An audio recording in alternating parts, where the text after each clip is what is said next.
السلام علیکم۔ آج کی ہماری پہلی کہانی جس سے ہم نے اپنی زندگی میں لاگو کر کے بھی بہت سبق سیکھا ہے۔ ایک دفعہ جنگل میں گھوڑے اور گدھے کے درمیان بحث شروع ہو گئی۔ گھوڑے نے کہا آسمان کا رنگ نیلا ہے، جبکہ گدھے کا کہنا تھا کہ آسمان کالا ہے۔ ایک لمبا بحث و مباحثہ چلا دونوں میں۔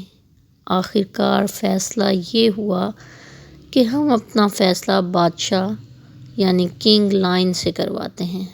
دونوں بادشاہ کی طرف چل پڑے۔ بادشاہ کے پاس پہنچ کر ان دونوں نے تمام قصہ سنایا۔ دونوں کا قصہ سن کر بادشاہ نے کہا کہ گھوڑے کو جیل میں ڈال دیا جائے۔ یہ سن کر گھوڑا بہت حیران ہوا۔ گھوڑے نے احتجاج کرتے ہوئے کہا بادشاہ سلامت، یہ کیسا انصاف ہے؟ صحیح بھی میں ہوں اور جیل بھی مجھے جانا پڑ رہا ہے۔ بادشاہ نے کہا بات صحیح یا غلط کی نہیں ہے، بلکہ تمہارے اس قصور پر تمہیں سزا دی گئی ہے کہ تم نے ایک گدھے سے بحث کی۔ نتیجہ نکلا کہ عقل مند ہر کسی سے بحث نہیں کرتا۔